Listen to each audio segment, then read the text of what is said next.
pessoal, aqui quem fala é o Guilherme Carvalhal e estamos aqui dando continuidade à nossa série de vídeos em que falamos sobre o advento do indivíduo.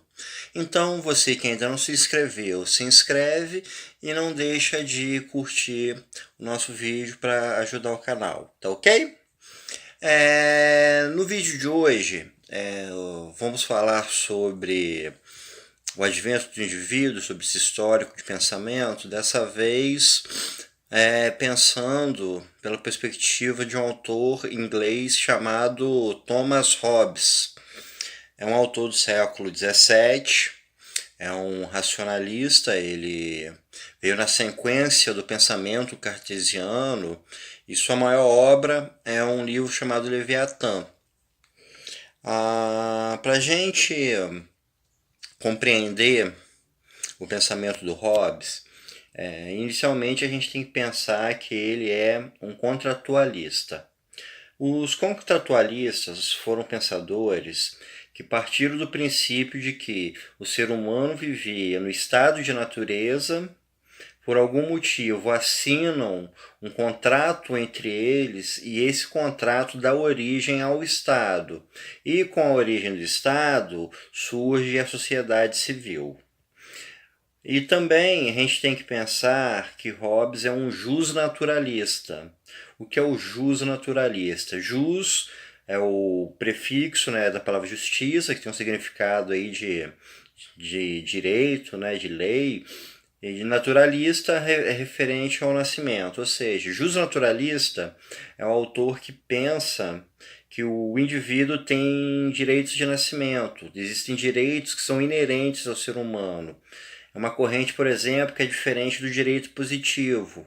O direito positivo, ele pensa que o direito ele sempre é fruto da época de uma sociedade, que não existe um direito natural, o ser humano não nasce com algum direito.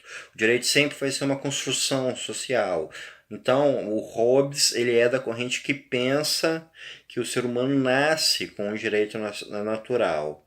E como funciona esse pensamento de Hobbes? Hobbes parte do princípio de que o ser humano é naturalmente mau.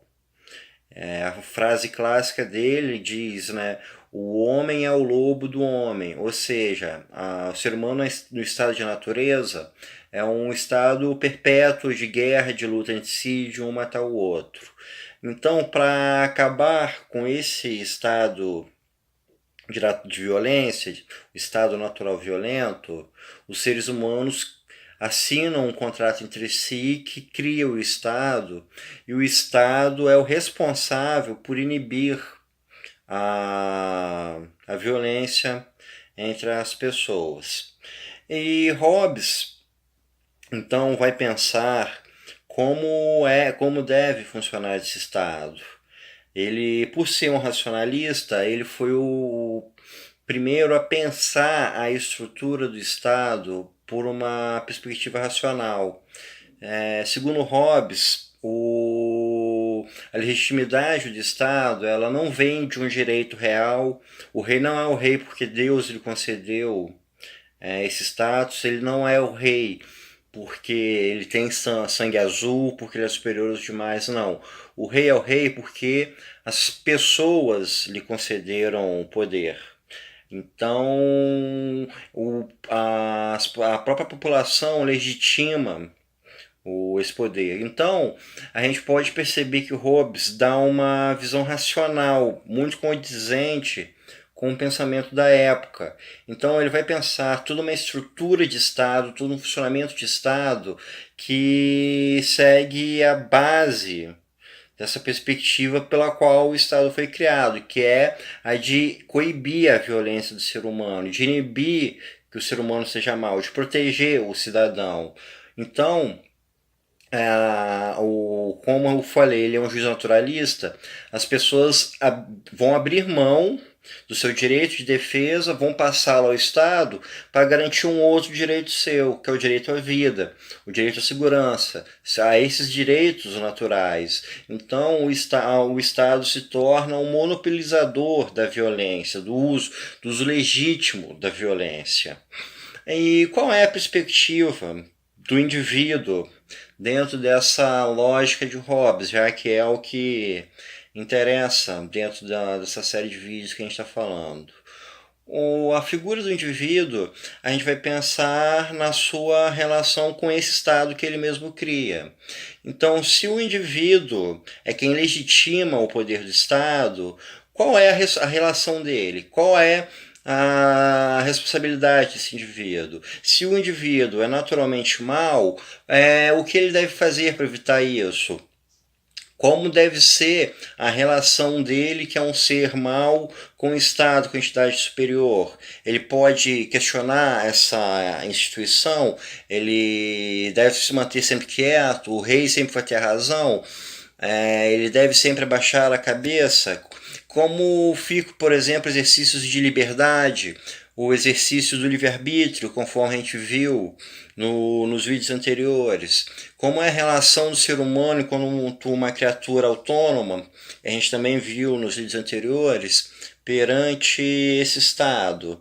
Então, a gente, através do pensamento de Hobbes, tem uma outra perspectiva sobre a figura da individualidade humana, que é o indivíduo perante a sociedade, o indivíduo perante o Estado, o indivíduo perante o direito, perante as suas obrigações, perante a violência que permeia a sociedade, e isso tudo vai influir nas suas escolhas, nas suas ações e na forma dele se comportar e de lidar com o seu entorno.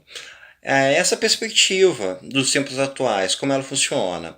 Funciona através da nossa relação com o Estado. A gente pode tentar compreender a influência do pensamento de Hobbes na nossa individualidade através do funcionamento das instituições. A gente deve respeitar a lei, a gente deve questionar a lei.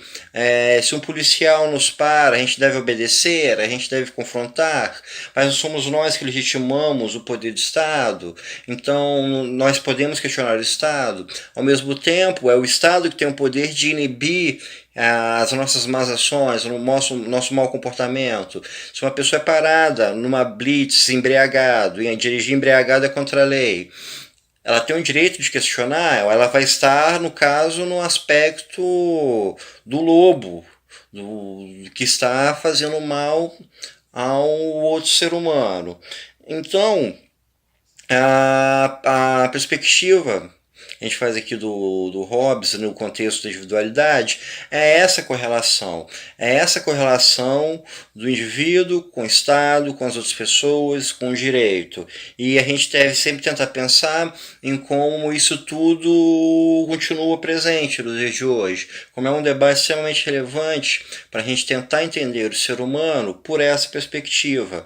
E Hobbes também foi um pensador que foi muito importante para os que vieram depois dele, que nós vamos abordar nos próximos vídeos. Então, pessoal, agradeço a atenção de vocês e até o nosso próximo contato.